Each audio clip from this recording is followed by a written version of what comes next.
Naam, itimiapo mida hizi siku kama ya leo, bila shaka huwa nina furaha kedekede, maana huwa ninafahamu fika kuwa umeketi kitako tayari kuandamana nami katika safari hii ya Dira ya Hope TV kuanzia mwanzo hadi tamati. Mpenzi msikilizaji na mtazamaji, natumai huna la kuamba wewe pamoja na jamaa zako.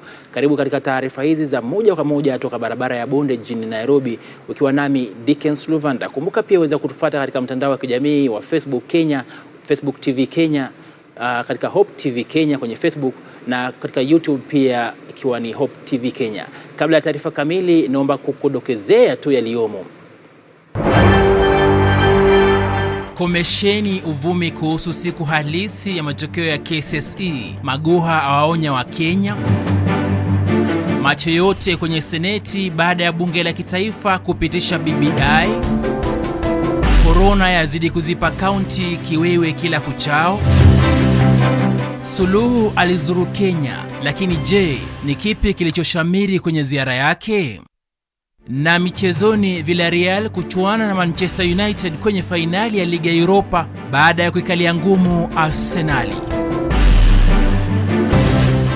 Waziri wa elimu Profesa George Magoha amewataka Wakenya kukoma kueneza uvumi kuhusu siku halisi ya kutangazwa kwa matokeo ya mtihani wa kitaifa wa KCSE.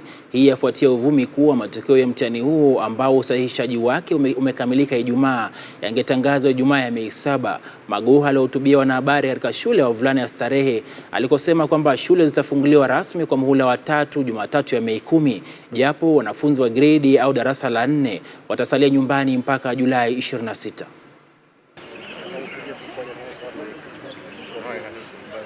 I want to be extremely clear that the classes that are going to open, for the avoidance of doubt, in this country, we have one government. That one government has one leader.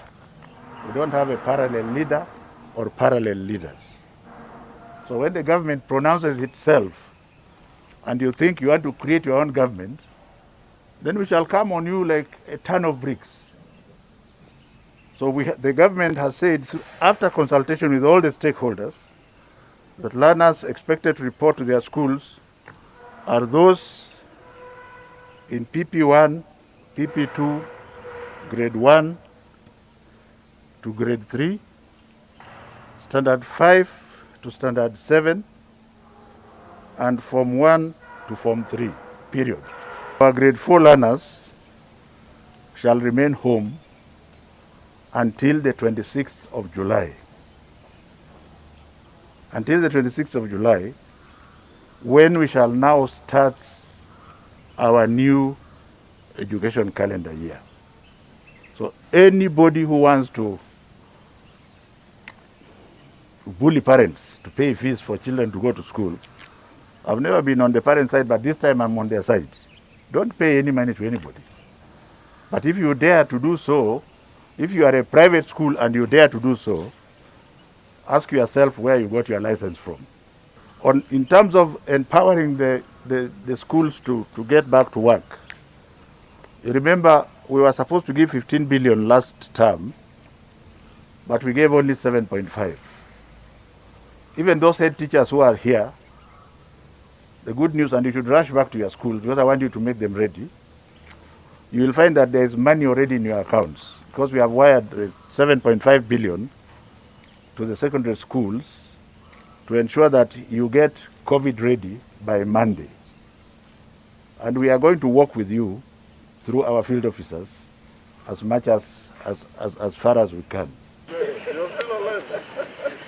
Very good. Happy to see you.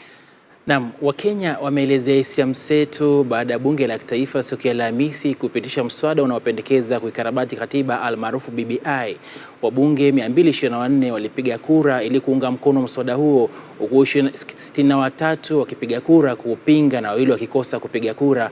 Macho yote sasa yakielekeza katika bunge la Seneti ambalo linatarajiwa kutoa mwelekeo wake Jumamosi ya Mei 11.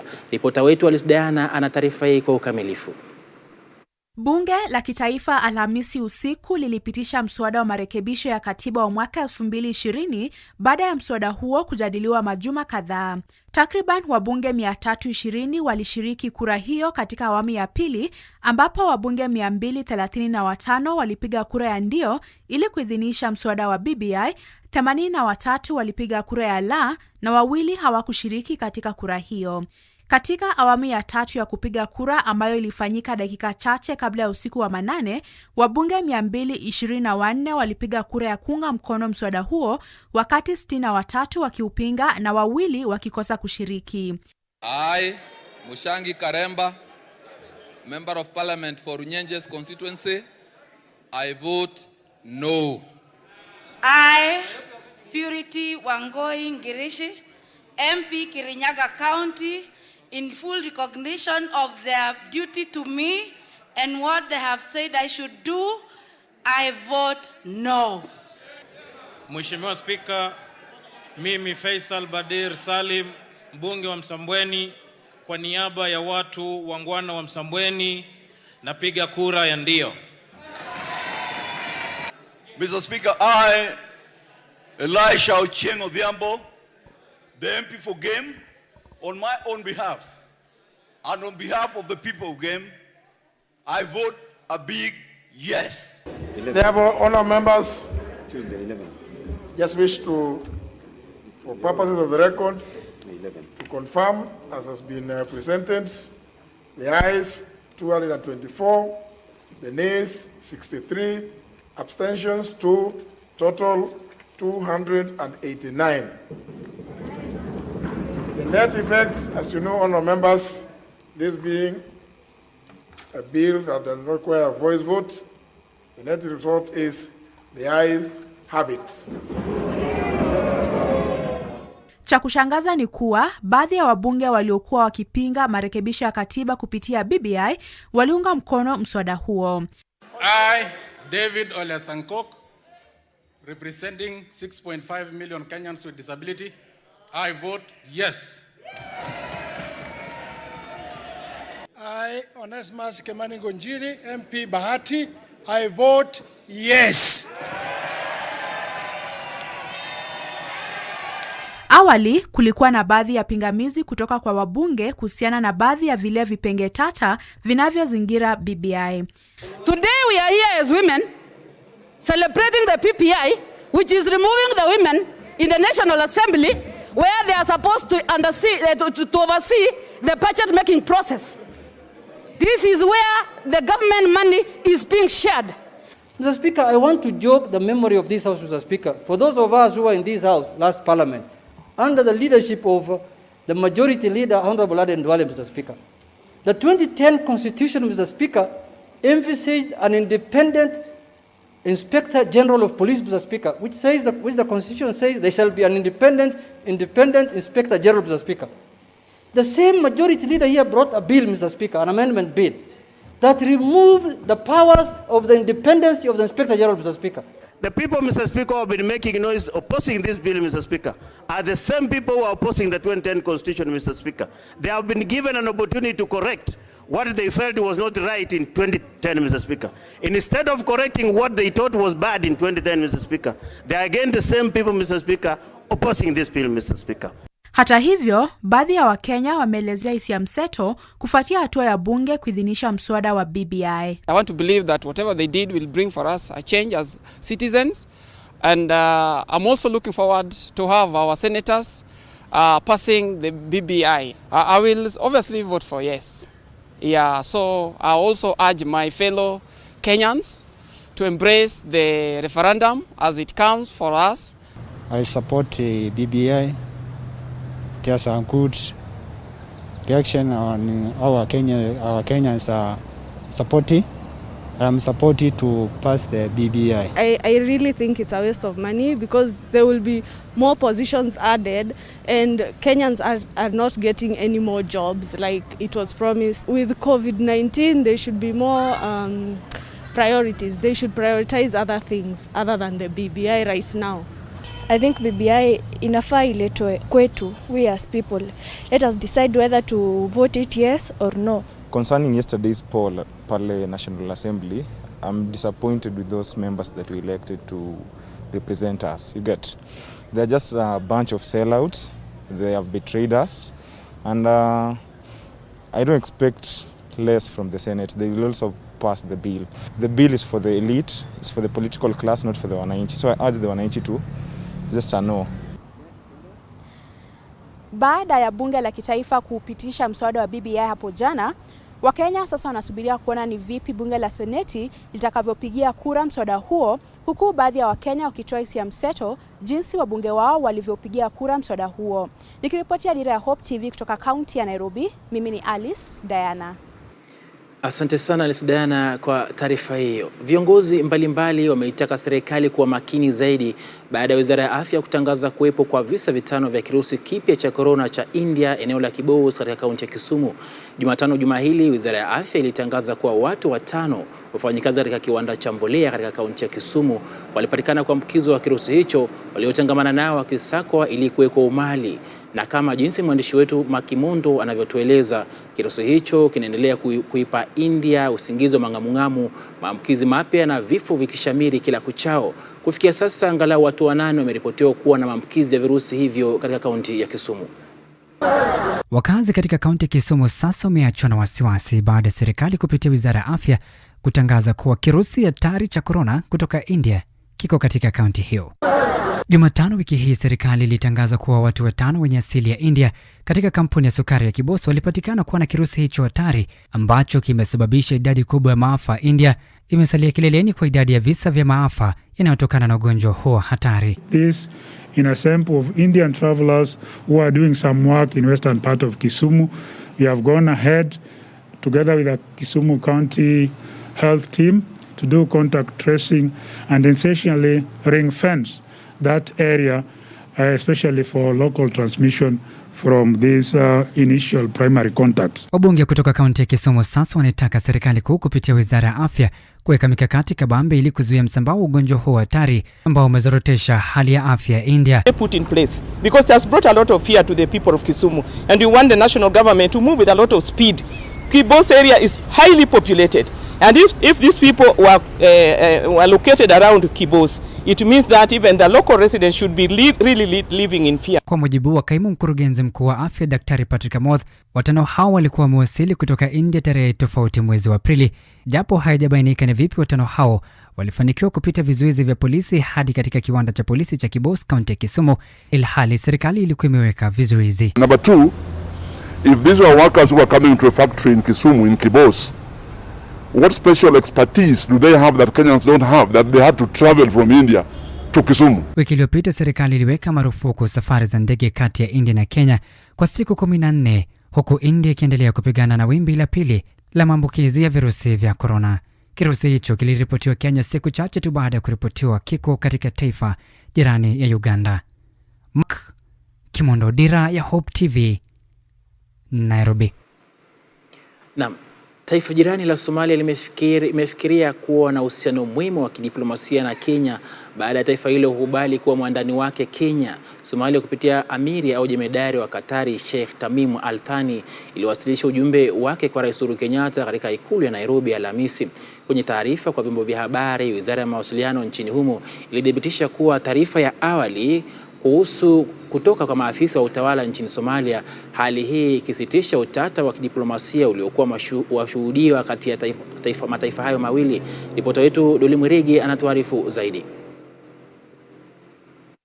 Urafiki mwema kati ya taifa jirani la Somalia na Kenya umerejea baada ya Somalia kurejesha uhusiano wa kidiplomasia baina yake na Kenya. Siku ya Alhamisi, Somalia ilimtuma balozi wa uhusiano mwema wa Qatar Sheikh Tamim Al Thani kuwasilisha ujumbe wa uhusiano mwema na Rais Uhuru Kenyatta, huku taifa hilo likisema linaanzisha tena uhusiano huo kwa kuzingatia maslahi ya ujirani mwema. Mogadishu ilitaka uhusiano wake na Nairobi mnamo Disemba tarehe 15 mwaka wa 2020 kufuatia madai kuwa Kenya inaingilia siasa zake wakati ikijitayarisha kwa uchaguzi na hata kumfurusha balozi wa Kenya nchini humo, madai ambayo Wizara ya Mambo ya Nje ilitupilia mbali. Taarifa iliyotolewa kwa waandishi wa habari ilisema kuwa Serikali hizo mbili zinakubaliana kuweka uhusiano mwema wa kirafiki kati ya mataifa hayo mawili kwa misingi ya kanuni za uhuru wa kitaifa na kuishi kwa amani. Mwishoni mwa mwezi Aprili, Somalia iliendelea kuishtumu Kenya kwa kuingilia masuala ya nchi hiyo kupitia wanachama wao wa Baraza la Amani na Usalama wa AU. Rais Kenyatta alipokea ujumbe kutoka kwa Amir Al-Thani kupitia mjumbe wake maalum Mutlaq bin Majed. Al-Khatani ni mjumbe maalum wa Wizara ya Mambo ya Nje ya Qatar anayeshughulikia masuala ya ugaidi na uhusiano mwema. Doli Mwirigi, Dira ya Hope TV. Na shukrani Doli kwa taarifa hiyo kuhusu Somalia na Kenya. Juma hili japo kwa siku mbili tu, Kenya ilikuwa mwenyeji wa rais wa kwanza wa kike wa Jamhuri ya Muungano wa Tanzania, Mama Samia Suluhu Hassani, aliyezuru taifa hili kwa mazungumzo ya kukuza uchumi wa kuimarisha uwekezaji. Samia aliyepokelewa kwa mikono miwili. Hata hivyo, hakukosa kuwapa meno viongozi bungeni na baadhi ya Wakenya na kuonesha uweledi wake wa lugha ya Kiswahili, lugha rasmi ya Tanzania. Ziara ya siku mbili ya Rais wa Jamhuri ya Muungano wa Tanzania Samia Suluhu Hassani nchini Kenya ilitamatika jioni ya Jumatano Mei 5. Ziara hiyo ikizalisha makubaliano haba ya kuondoa vikwazo vya biashara na kufungua milango zaidi ya uwekezaji kati ya Kenya na Tanzania. Isolation and no one would view global competition.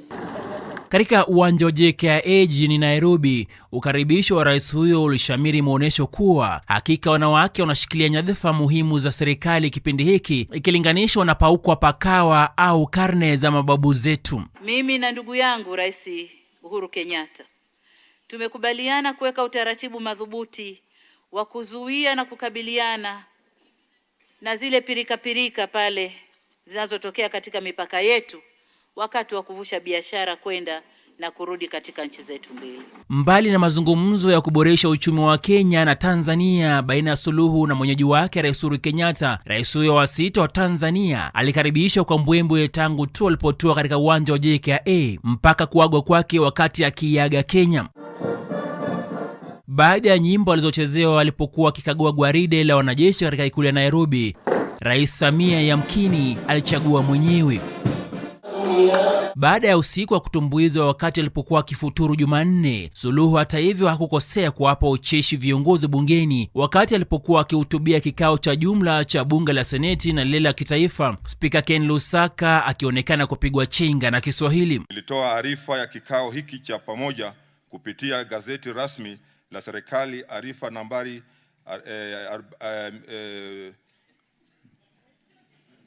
2000 ya tarehe Mei 3 mwaka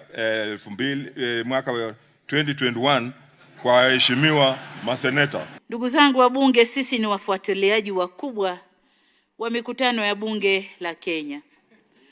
Mimi binafsi huwa napenda kusikiliza bunge la Kenya. Tunafanya hivyo kwa kuwa yanayojadiliwa humu nasi yanatuhusu. Aliwatania wabunge aliposema kuwa Kiswahili chao chenyewe ni burudani tosha na angependa sana kusikiliza, haswa ikizingatiwa kuwa kuna utofauti mkubwa zaidi baina ya Kiswahili kinachozungumzwa nchini Kenya na Tanzania pamoja na kisiwa cha Zanzibari anakotokea Mama Samia. Tulifurahishwa zaidi na uamuzi wenu wa kuanza kutumia lugha ya Kiswahili ndani ya bunge.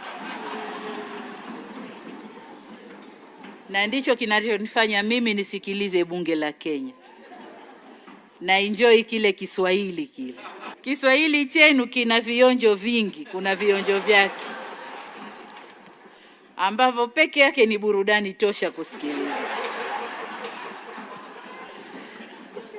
Nilikuwa namsikiliza Mheshimiwa Spika anavyoshindwa kutaja namba za miaka kwa Kiswahili.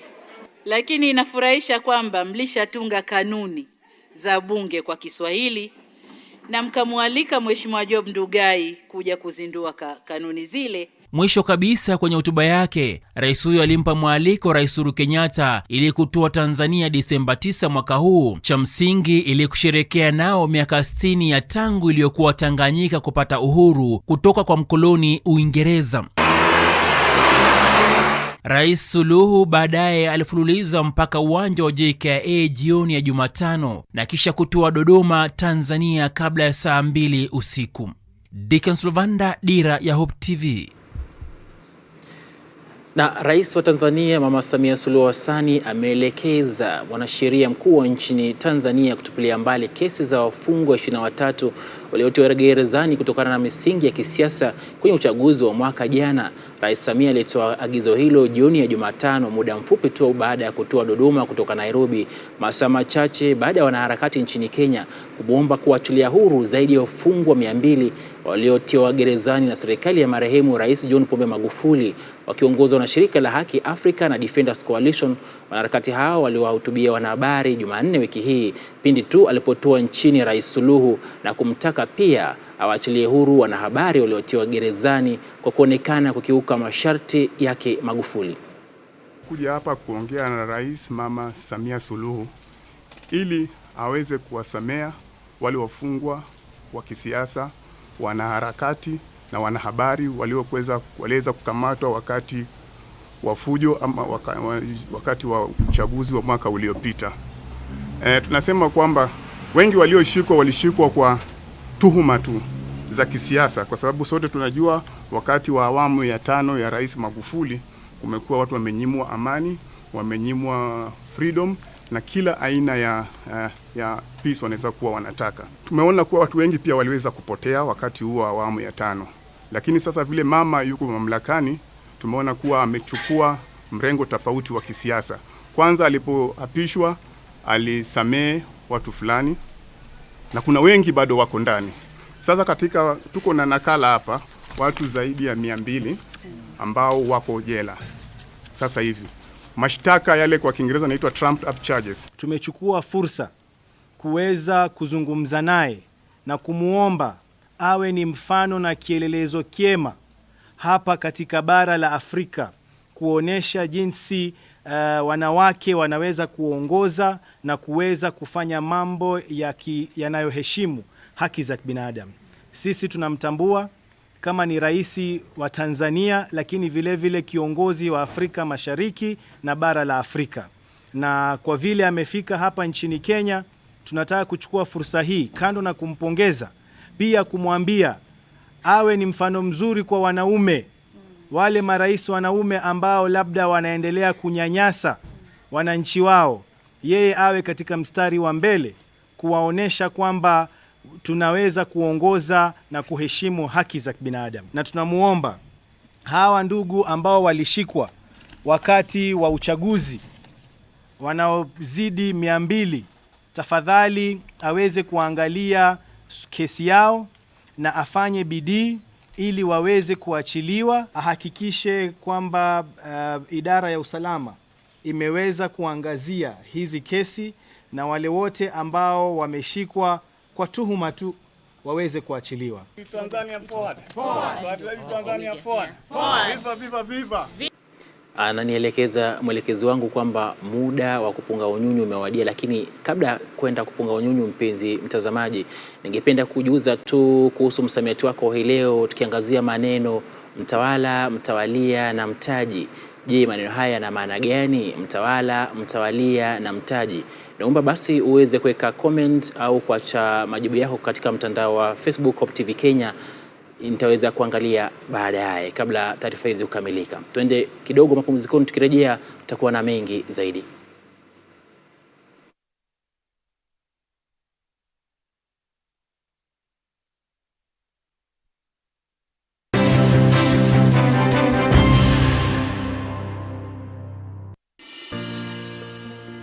Next week on Turning Point. The pressing questions of our past, present, and future are all answered by this book, because you see, the scriptures, like Christ, are eternal.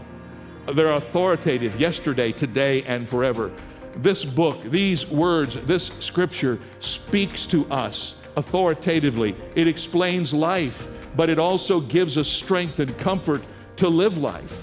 Perhaps greater than anything we have talked about so far in this long series of messages that will give you confidence in a chaotic time, this is that source. It is the Bible to which we turn when things seem to be upside down in our lives. Ladies and gentlemen, I'm convinced that this miraculous book provides an accurate account of history and the only account of the future. That's next week on Turning Point.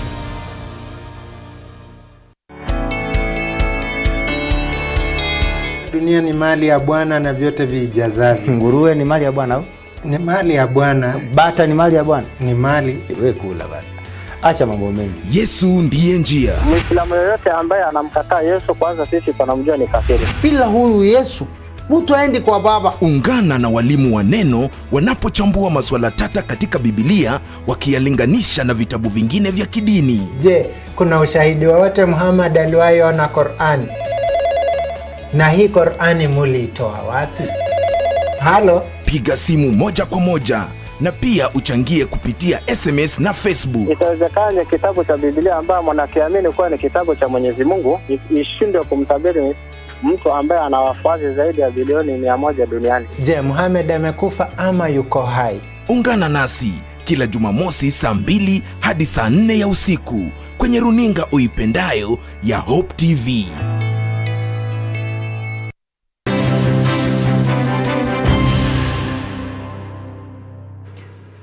Hatma ya kubanduliwa kwa gavana wa Wajir Mohamed Abdi Mohamud kutoka madarakani sasa ipo mikononi mwa kamati ya maseneta 11.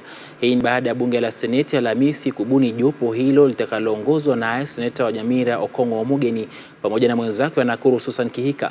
Gavana Mohamed Mohamud alitibuliwa na bunge la kaunti ya Wajir mnamo Aprili 27 kwa madai ya matumizi mabaya ya ofisi, ufisadi na utendakazi duni. It's known to everyone in Wajir and beyond borders that the governor is literally not in charge of the operations of the county and has thus relegated his duties to his wife, who runs the service delivery in his administration. This is the second time we are making an impeachment motion. Further, whereas by a resolution made on Thursday 6th May 2021 afternoon sitting, the Senate resolved to proceed on this matter by way of a special committee pursuant to Section 33(3)(b) of the County Government Act 2012 and Standing Order 75(1)(b)(1). The Senate resolves to appoint a special committee comprising the following senators: 1.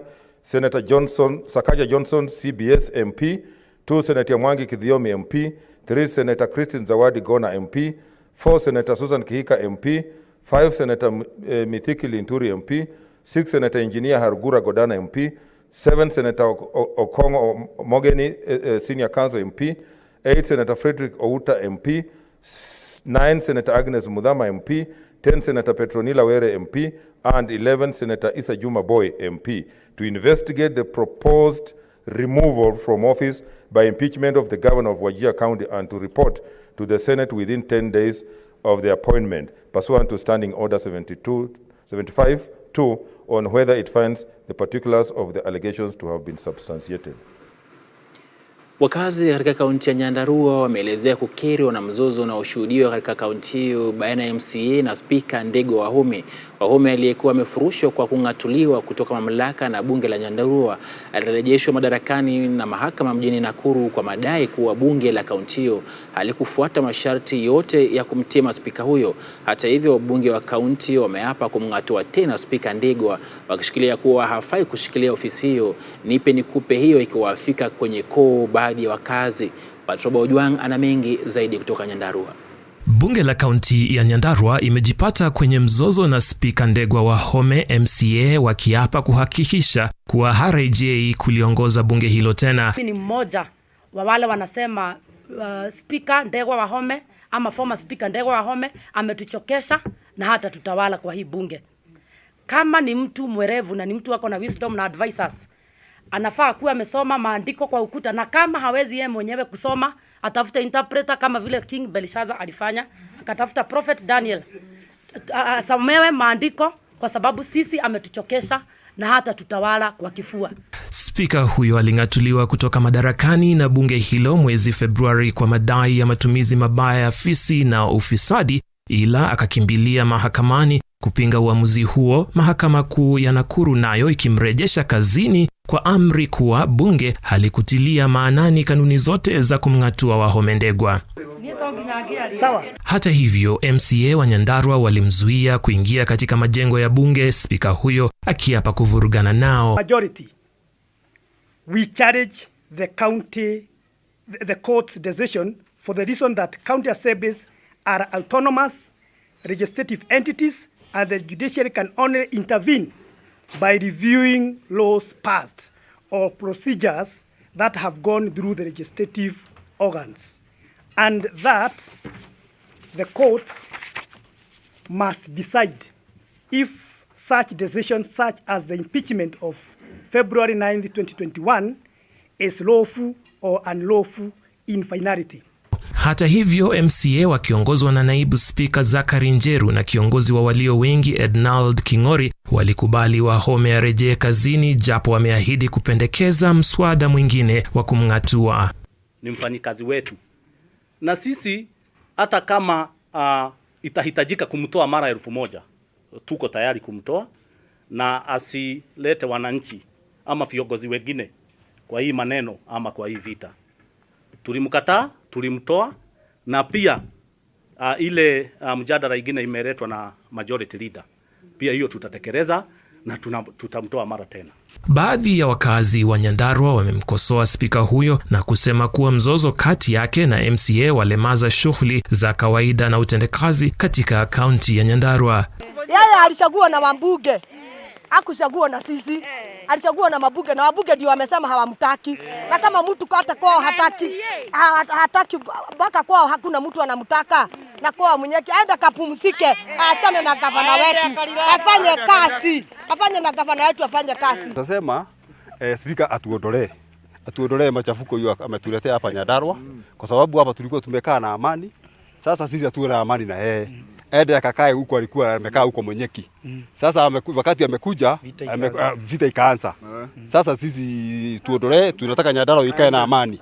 Eni atuondolee. Nikiripotia Dira ya Hope TV, mimi ni Patroba Ojwang. Na mpenzi mtazamaji, kabla ya kuendelea basi ningependa kukutambulisha kwa kusoma angalau ujumbe zako kidogo ulizotuma kwenye mtandao wa Facebook. Wale ambao wanatazama akiwa basi ni Matthew Kakaha, Joski Shamzi akitazama, pia Vincent Mwaka akitazama kutoka Embakasi, Esther Mbele akitazama kutoka eneo la utalii, Ombok Davis kutoka Masimba sijui ni maeneo gani hayo, Davis Atundu akiwa kwenye daladala akielekea nyumbani, pamoja na Faith Stephen bado mko ndani, wasema kwamba mko ndani. Na jamii ya Wanubi inayoishi mtaa wa Mabanda wa Kibra katika kaunti ya Nairobi kwa mara nyingine tena inalilia haki kuhusu swala la utoaji wa vitambulisho vya kitaifa.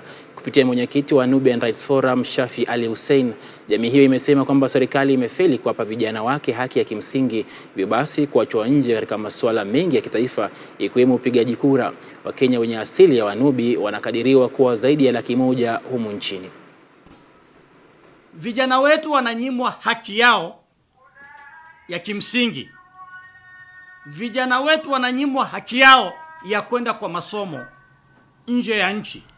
Huwezi kwenda kwa masomo nje ya nchi kama una passport, na kama una kitambulisho utapata passport. Na vijana wetu wananyimwa haki yao ya kupiga kura ifikapo mwaka wa 2022, kwa kuwa mikakati yote saizi IBC imeanza kuweka into place, ambayo kwamba vijana wa Kinubi wakinyimwa fursa ya kupata vitambulisho watapataje kura?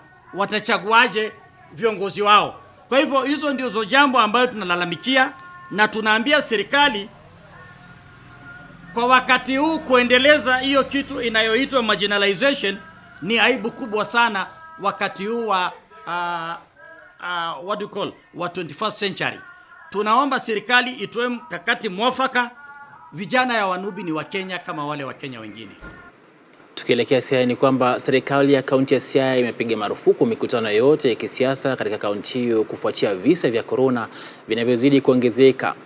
Kwa mujibu wa gavana Colonel Rasanga, kiwango cha chanya au kipenda positivity rate kimepanda mpaka 32% juma moja lililopita, na hivyo basi kamishna wa polisi katika kaunti hiyo Michael Oletialai hata sita kuatia mbaroni wote watakaokiuka sheria za kudhibiti msambao wa COVID-19. Among the general public, we still continue to witness undesirable behavior that are against the means of health protocols. This has led to further spread of the virus in the county.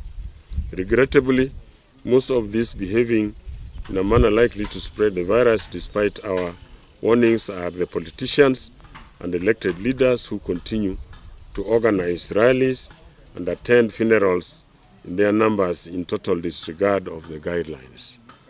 The County Emergency Response Committee is particularly concerned about a political rally organized last week in southeast Alego ward where chaos were witnessed and COVID-19 protocols never observed at all. In order to contain the spread of the virus among members of the public, all political gatherings are hereby banned in Siaya County until further notice, in line with the President Uhuru Kenyatta's recent directive. And I am here reiterating that no political meetings will ever be held. We are in consultation with the county commissioner, so anybody who goes for that knows that it will be very distasteful at the end. All leaders found guilty of organizing such gatherings and breaching Ministry of Health protocols in the process will be dealt with in accordance to the law. Members of the public are discouraged from attending such gatherings in order to contain the spread of the virus. Let me reiterate that dead bodies in the county must be buried within 48 hours upon death, and no cooking and no feasting will be allowed in funerals. National government administrators are encouraged to closely monitor and report incidences of those breaching protocols for immediate action based on the law. Wasema nini hii leo? Msemeti wako leo ni kwamba uelezee maana ya mtaji, mtawala na kipi kingine kilikuwa. Mtaji, mtawala na mtawalia ndio kilikuwa kingine. Mtaji, mtawala na mtawalia. Basi tukisalia katika swala la corona, ni kwamba kamati ya kushughulikia masuala ya virusi vya corona katika kaunti ya Laikipia kimelalamikia ulegevu walionao wakazi wa kaunti hiyo dhidi ya masharti yaliyowekwa. Kamati hiyo ikiongozwa naye Gavana Nderitu Muriithi imebaini kuwa zaidi ya watu 250 wametiwa mbaroni majuma matatu yaliyopita kwa kukiuka masharti ya Wizara ya Afya dhidi ya virusi hivyo, huku akionya kuwa maafisa wa usalama wataendelea kuwakamata wenye tabia kama hizo.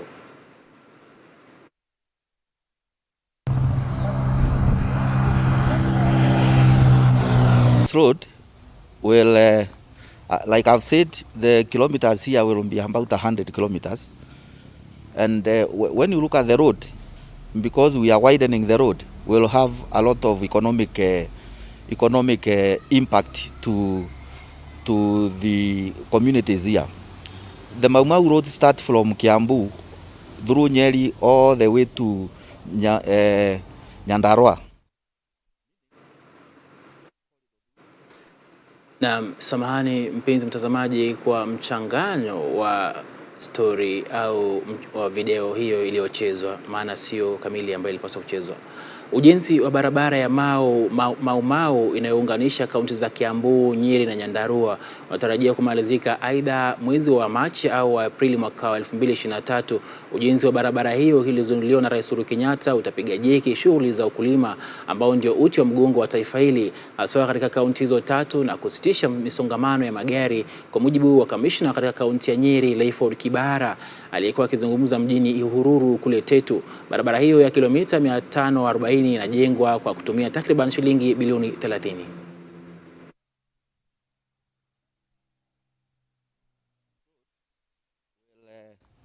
Like I've said, the kilometers here will be about 100 kilometers. And when you look at the road, because we are widening the road, we'll have a lot of economic impact to the communities here. The Mau Mau road starts from Kiambu through Nyeri all the way to Nyandarua, meaning the access to this corridor through the road will be easy out, and the issue of following roads that have traffic jam will be things of the past. Then the agricultural, this is an agricultural region that has got tea and other produce. The produce that these people will be having in their farms will get an easy access to markets and also minimize the cost that they incur, they're moving from here to either the headquarters or even to Nyeri County. Naam, basi tupate taarifa zaidi kutoka mashinani na ripota wetu Richard Ohalo. Zaidi ya familia 80 eneo la Kisimai, Embobut, kaunti ya Elgeyo Marakwet zalalamika kukesha kwa baridi usiku wa Alhamisi. Hii ni baada ya kuvamiwa na nyumba zao kuchomwa katika kile kinachodaiwa kuwa mzozo wa ukoo. Walioathirika wasema kumekuwa na misururu ya uvamizi katika kijiji hicho kutoka kwa mahasimu wao kutoka bonde la ufa la Kerio Valley. Baadhi ya familia zilizoathirika zikilazimika kuhamia katika shule za msingi za Maron na Marjor. Nao na mzozo wa shamba, lakini hawa wajatumia utu wa binadamu kwa sababu wamekuja kutufamia usiku tukiwa kwenye usingizi. Basi tulipoamka tuliamushwa na mlio wa bunduki. Tukafikiri hata labda ni askari kwa sababu serikali ya Kenya inasema haijapea mtu ruhusa ya kumiliki bunduki, ikibaki ni serikali peke yake. Tulipotoka nje tukakutana na moto inachoma, manyumba zinachomeka na risasi tunafyetuliwa. Vitu vyote kama kuku hii, vitabu na kila kitu, hata uniforms hakuna, chakula na kadhalika, hata nitaongea gani niwache gani, yote hiyo chakula yote, vitu vyote. Manguo hii mbele nguo niko naye sasa, hii ndio nguo mbele na nyuma. Bunduki saiti ya 50 pia, na mliweza kuona marisasi wale waliokota, na tunashukuru sana county commissioner uliweza kuona kwamba marisasi iliweza kupikwa, na tunasema ya kwamba penye tulikuwa tumekuomba kwamba watu waruti kwa msitu. Hakuna, kila kitu yote hakuna, hata one nyumba hakuna. Hata hivyo, kundi la wasomi kutoka jamii la Sengwer limeshtumu viongozi wa serikali kwa kudai kuwa wameshindwa kutatua mzozo huo. Kisa kama hicho ambacho kimefanyika jana kiendelee kufanyika. So ndugu zangu, mimi napenda kuhakikishia kuwa ndio mmepata mkasa. Tunafanya juhudi zozote zile. Tumeongea na stakeholders wengi wenzetu. Red Cross, World Vision, tumeongea na wote, Catholic Justice, wote wale ambao wanahusisha, tumeongea na serikali ya Nairobi. Kama utapata msaada kwa haraka iwezekanavyo, wale walioathiriwa wapate kusaidika. Naye tukielekea Kilifi, maskwota katika eneo bunge la Malindi kaunti ya Kilifi yalilia haki baada ya kufurushwa kutoka katika kipande cha shamba katika kijiji cha Kanyangwa. Maskwota hao ambao wameishi kwenye shamba hilo kwa miaka mingi wamefurushwa kufuatia mzozo wa shamba hilo baina ya familia moja bwenyenye ya Bakshwen. Wanaodai kumiliki shamba hilo nao wakisema kuwa maisha yao yamo hatarini kufuatia vitisho kutoka kwa maskwota hao. There is insecurity. This is not an environment ambako investor anaweza kuja. Now let me put this way. By us seeing the situation it is, we are selling this farm. Mimi I have 2-3 plots there remaining. I kept it's my hobby. I've been keeping animals for many years. Nimeweka pale galagots na dopas. Wameenda wamewachinja wale mbuzi. What is the mistake with that? Hata hivyo, waziri wa shamba kaunti ya Kilifi, Maureen Mwangonya, akihakikisha kuwa ofisi yake inashughulikia mzozo huo.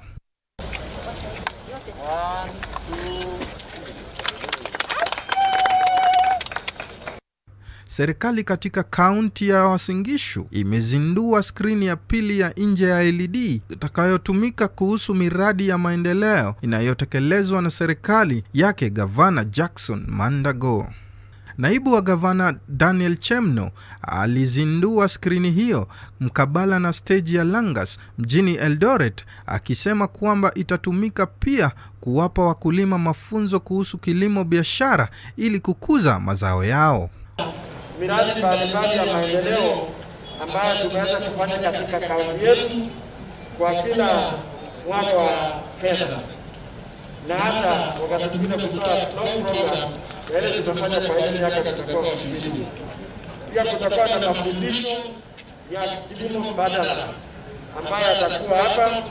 Kwa hivyo usipopata ujumbe katika maafisa yetu wa nyanjani, ukiwa katika tauni hii unaweza kukutana na walimu wa kahawa avocado, ufugaji wa ng'ombe na kadhalika, ambao watatusaidia. Wakaazi eneo la Mavoko na Mlolongo katika kaunti ya Machakos wametakiwa kujitokeza ili kuchukua kadi zao za huduma namba katika ofisi zao eneo bunge la Mavoko. Viongozi wa serikali eneo hilo hata hivyo wakilalamikia idadi kubwa ya kadi hizo, kwani ni Wakenya wachache tu waliojitokeza kuzichukua. Zaidi ya wakulima 20 Pokot Kaskazini katika kaunti ya Pokot Magharibi wanakadiria hasara baada ya mifugo zao kufariki kutokana na ugonjwa usioeleweka. Katibu wa utabibu wa mifugo katika kaunti hiyo, Samuel Chelimo, hata hivyo asema kuwa mifugo wao wanaweza kuwa walikula mimea yenye sumu wakiwa malishoni. Nikiripotia Dira ya Hope TV, jina langu ni Richard Ohalo. Na shukrani Richard Ohalo kwa Dira Mashinani. Mbunge wa Undanyi Danson Mwashako amelitaka shirika la wanyamapori nchini KWS kushughulikia mara moja suala la mgogoro baina ya wakazi na wanyamapori kutoka mbuga ya wanyama ya Tsavo. Hii ni baada ya wakazi eneo la Kishushe kulalamikia uharibifu mkubwa wa mimea yao baada ya tembo kuvamia mashamba. Mwashako alitembelea eneo hilo na kukemea vikali shirika la KWS. Hivyo tuko na hasara kwa upande wa wanyama, shule imeathirika. Juzi walitembelea wakubwa wa KWS, lakini vile wanavyotuahidi wanasema mpaka pesa zitoke juu. Kwa hivyo hawana uhakika kama watalipa ile tanki. Kwa hivyo kama serikali kuu, naomba hivi shule zinafunguliwa kesho kutwa, na kulingana na janga la corona watoto wanahitaji maji. Je, haya maji tutastiri na nini kama wanyama washaribu haya matangi? Kwa hivyo naomba kama serikali kuu, tafadhali watutengee pesa haraka, walipe lile tangi haraka, na ikiwezekana watutengee pesa pia za kuweka ukuta kwa hilo tangi. Sasa tunashindwa sisi tufanyeje, maana hatuna nguvu ya kuinda hizi ndovu. Tukiangalia hapa shuleni zinatuharibia, zimefanya njia, hata mkienda hapo karibu mtaona njia ya kila siku mpaka zipitie hapa shuleni ndio zipite. Imekuwa ni njia yao. Sasa tunashindwa tufanyeje, kama Mungu ametupatia chakula na ndovu zinatuharibia. Tutaendelea kukaa na hizi ndovu kama ni waya imeangushwa huko ndani. Mbona hawa watu wa KWS hawezi kurekebisha hiyo waya? Ama kama ni pesa, hizi ndovu ukiua mmoja umeua mamilioni ya pesa kwa wildlife. Lakini sisi wanadamu tukiambiwa tulipo inakuwa ni kujaza fomu, miaka yote ni kujaza fomu, miaka yote ni kujaza fomu, hatulipiki. Tutakuja lipwa miaka gani? Wakati Yesu amerudi ndio tutakuja kulipwa ama tutakuaje? Na wasiwasi wangu ni je, hawa wanafunzi watakapofungua wiki ijayo tarehe 10 watakuwa wakienda shuleni? Na kama wataenda shuleni, usalama wao utakuwa namna gani? Kwa sababu ndio hata mchana sasa hivi ukiingia porini hapa tayari wako na kuna mashamba ya watu hapo. Wanapopanda, wanapofika kule asubuhi kunapopambazuka, basi wanatafuta kichaka kilicho karibu hapo wanajificha. Sasa wanapojificha pale na wanafunzi wanaenda shuleni, jamani kutakuwa namna gani? Tumelia, tumekerwa na bado hawa wanyama wanazidi kutuharibia. Ukienda kwa mashamba ya watu, kuna mzee ameongea hapa, mzee Maganga. Shamba lake limekuwa kama sasa ni uwanja wa mpira. Alikuwa na mihogo, mbaazi zimevunjwa. Na ukiangalia huyu mzee kama huyu, miaka yake imeenda. Sasa hii ni ile mihogo ndo anategemea kidogo kidogo ili msaidie kuendeleza maisha. Hawa watu tumekaa nao sasa, bado ndovu hazijapungua kutusumbua. Sasa kwa nini wanatufanyia mzaha? Na tunajua ndovu tuliko nazo hapa Kishushe si nyingi, lakini kile tunakosa ni uaminifu wa KWS kuja kutoa mifugo zao kwetu kuzirudisha park.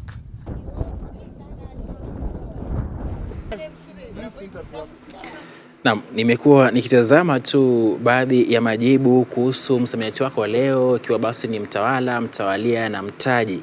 Naona kabla nikupatie majibu sahihi, naona watu kadhaa wanaendelea ama wamejibu.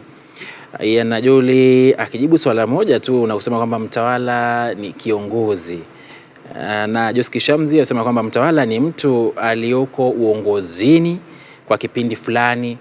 Mtawalia ni mambo jinsi yanavyofuatana. Anasema kwamba la tatu hajapata sawa, lakini Mtawala basi ni mtu mwenye mamlaka juu ya nchi na watu kwa uwezo alioupata aidha kwa kuchaguliwa na watu wa nchi hiyo kwa kurithi au kwa mabavu. Kwa jina lingine la Kiswahili basi anaitwa maliki au rula katika lugha ya King'eng'e. Mtawalia nayo ni tamko litumiwalo kuelezea mfululizo wa matukio moja baada ya jingine bila kusita au kukatika. Ungependa basi katika lugha ya Kimombo ungesema respectively. Nayo mtaji ni mali inayotumika kuanzisha au kupanulia biashara au shughuli yoyote ya kuzalisha mali. Katika lugha ya Kimombo basi ungeifahamu kama capital. Tuelekee mapumziko basi, tukirejea tutarejea na mapumziko na spoti. Usibanduke.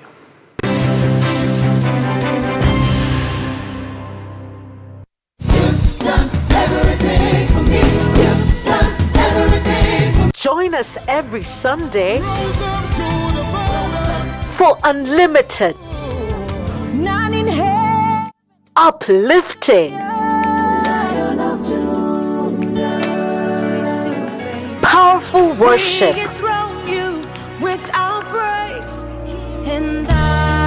only on Extended Worship.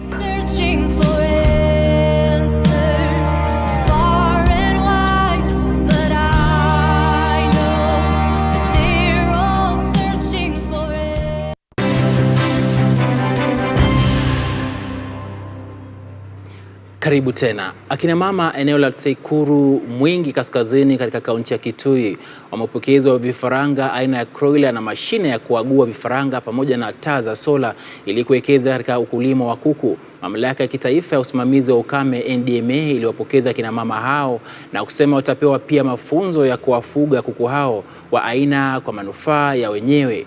Baadhi ya waliofaidika na mradi huo walielezea furaha yao, kwani kifaranga moja huuzwa kwa shilingi 300, vifaa vya kuagua kwa ujumla vikigharimu jumla ya shilingi milioni 1.35. The times have changed. The rainbow seasons have changed and it is not behaving normally. So in an effort to help the communities to cope with the prevailing conditions, one thing is that you have taken them through that process of identifying their own problems, coming up with possible solutions, and then giving us the priorities. Based on that, we were able to come up, they were able to help them to come up with what we call community action plans. The community action plans contain proposals of what they can do to improve their livelihoods. And this chicken improvement was one of the proposals. Na siku ya leo tumefurahia wakati wa ASDSP2 wametuletea kuku wawili, na vile tumeona kama kikundi tutakuza hizi kuku zetu zikuwe nyingi mpaka ikuwe biashara. Na ni asante kwa kuwa nimepata kuku leo, na mimi ni mama wa kikundi cha Lioness na kwetu ni Kauongo. Tunaona ni vizuri kulisha kuku, lakini tulikuwa tunarisha ile ya Kikamba. Leo tumepata kuku ingine ile ya Grand. Tunajua tutaenda mbali. Kampuni ya majani chai ya KTDA kupitia wakfu wake imegharimia huduma za matibabu kwa wakulima 500 wa chai eneo la Kiamokama, eneo bunge la Nyaribari Masaba, kaunti ya Kisii. Shughuli hiyo ya siku 3 iliyoanza Jumatano imewapa wakulima fursa mwafaka kabisa ya kutibiwa matatizo ya kisukari, shinikizo la damu pamoja na saratani ya kibofu na ile ya kizazi bila kulipa hata sumuni. The disease which we are targeting were hypertensive and diabetes. That's the burden in Nyaribari Masaba. But at the same time, we are doing prostate screening and prostate cancer screening and cervical cancer screening. We are targeting kids for this common cold and other diseases which might get. And then we are going to refer them in case we get other conditions which are here. Basically, the turnout is good, and we are expecting it to continue until Friday, and we are hoping we are going to help the community plus the facility at large. Nilikuwa na tatizo ya pressure, nimeangaliwa tatizo ya sukari, yote nimeangaliwa, nimehudumiwa, nimetungwa sindano, nimepewa madawa. Nimeona ni mzuri sana hii kitu, hii exercise iendelee, at least kila mwaka ikue kama 2,000 ama 3. We know the productivity of our farmers directly affects the productivity of KTD as a business. And from the medical camps that we've carried across the country, we've discovered that many of our farmers, especially those ones who are above 50, like for example, the 5 medical camps that we've carried out this year alone, almost 33% of our farmers were found to be diabetic. About 25% of them had high blood pressure, and about 10% of those farmers, they have cancer. So that's why it's very important for us as an organization to intervene in those areas so that then we can continue being in business. We are moving on as KTDA. We've reached a point where we are seeing that there are other factors that we need to inculcate into the business, particularly more targeted to the farmer, for purposes, of course, of enhancing not only the financial aspect of the farmer, but also the health part of it. Mamlaka ya chakula na kilimo nchini FA kwa ushirikiano na washirika wengine katika sekta ya kilimo imeanza msako wa kuwakamata wafanyabiashara wa viazi batata wanaopakia viazi hivyo kwa kuzidisha kilo 50 kwa kila gunia jinsi inavyohitajika. Msako huo uliong'oa nanga katika kaunti ya Meru Jumatano wiki hii, kwa mujibu wa kaimu mkurugenzi mkuu wa mamlaka ya FA Kelo Harsame. Wote haswa wajanja wanaozidisha magunia yao ili kupakia viazi batata zaidi na kumkandamiza mkulima. Mnamo Machi mwaka huu, Wizara ya Kilimo ilianzisha kanuni hizo ili kuhakikisha kwamba wakulima wa viazi batata wanapata thamani ya jasho lao. We have seen farmers who are harvesting potatoes selling their potato crops at a very serious loss. For example, we are talking about a farmer who harvests potatoes and is supposed to package his potatoes in 50 kg bags. But a broker or a member of a certain cartel comes to interfere with the business in the farm by forcing, actually the language is forcing, by forcing the farmer to extend the 50 kg bag by even about 60 kilograms. We are saying that is outright theft. So what we have done, we have constituted a county Irish potato regulations implementation committee headed by the county commissioner. The CEC agriculture in the county government is a member, and also the AFA, that is Agricultural Crops Authority, are members of that committee. Again, we have subcommittees at the sub-county level headed by the deputy county commissioners. Yesterday and today, we are doing sensitizing both the farmers and the traders about these regulations. So that from tonight, now we are going to start the crackdown. That is arresting and punishing and prosecuting those who are going to flout those regulations. Package zetu huwa tunazileta hapa. Let's say sasa hiyo ngunia na kilo 50. Mbiashara, yani mkulima anasema ongeza hata hiyo 70, bora unilipe na bei ambayo tumekubaliana naye. Kama ni shilingi 10, ni shilingi 10. Kwa kilo ni pesa ngapi? Shilingi 10. Ngunia ni pesa ngapi? Ni 700. Mnakubaliana hivyo. So ukiangalia unapata kuwa tuna sheria ambayo tunawekewa.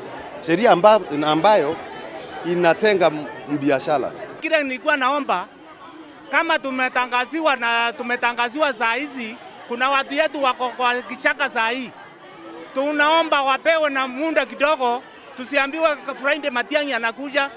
Akikuja Friday, tunaomba sijui kama tutaandamana ama tutafanya nini, mpaka tupewe muda wa kuelewa sheria inasema namna gani.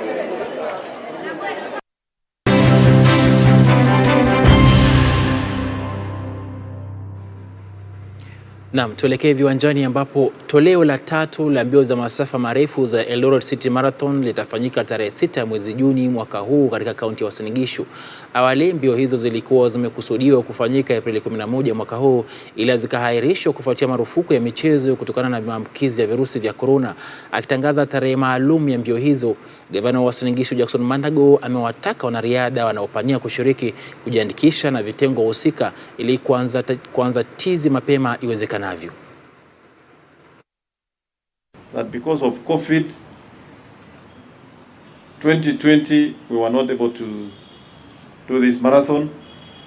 This year we have had to postpone, and the new date for Eldoret City Marathon, which is a world major marathon, will be held on the 6th of June 2021.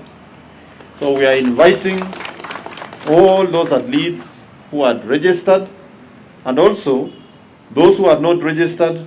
The registration is still open, and we encourage you to register for this marathon. Probably this would be the only major marathon in this continent this year. We are going to have electronic timing for this marathon, and therefore the time you are going to post as an athlete this time around will be very authentic time that can then be ranked like any other marathon in the world. And we are inviting the Ministry of Sports to also take advantage of this marathon and partner with us, and also use this marathon to select a team that is going to represent Kenya in Olympics that is going to be held is it in Tokyo? Yes, somewhere in July and August. And since we might not have any other event of this measure, and because of the improvements that the local organizing committee and our Department of Sports and our sponsors and the effort they have put, first to make sure we are improving on our standards for timing. The course has been certified by Athletics Kenya. This marathon is among the list of marathons in the world majors. There is absolutely no reason as to why Kenya should not be represented in the Olympics in the marathons, using this marathon as the qualifier. Na Waziri wa Usalama na Masuala ya Ndani Daktari Fred Matiang'i ameahidi kuhakikisha kuwa ujenzi wa uga wa kisasa wa michezo unamaliziwa katika eneo la Ruiru, kaunti ya Kiambu, ili kupiga jeki michezo katika idara ya magereza humu nchini. Aliyesema haya wakati akipokea timu ya magereza inayocheza mipira ya wavu au kipenda voliboli pamoja na wanariadha waliowakilisha Kenya katika mashindano ya mbio za vijiti na African Club kule Poland na Tunisia mtawalia. It is my humble request that whenever you can, please, sir, assist us to get an indoor facility.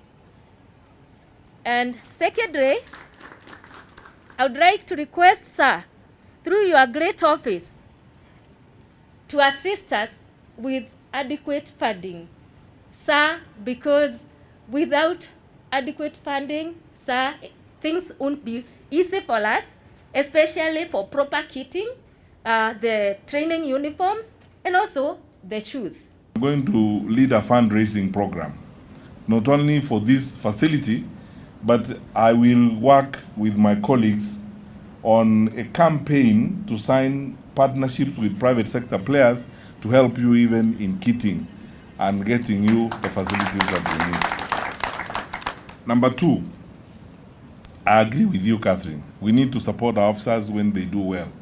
We should recognize and appreciate effort and hard work. And officers who do well all round in activities, in sporting activities, in music like our wonderful Prisons band here, we should support them to grow. Na hatimaye klabu ya Uhispania ya Villarreal inatarajia kumenyana na mashetani wekundu au Manchester United tarehe 26 mwezi huu wa Mei kule Dansk, Poland baada ya kuibandua Arsenal kutoka ligi ya Europa Alhamisi. Japo walitoka sare ya 0, Villarreal walikuwa na mabao mawili ya jumla ya awali, hivyo basi kujishindia nafasi ya kuingia fainali ya ligi hiyo. Arsenal ikihofia kuwa kutojumuishwa katika ligi ya Europa msimu ujao kwa mara ya kwanza kabisa kwa miaka 25.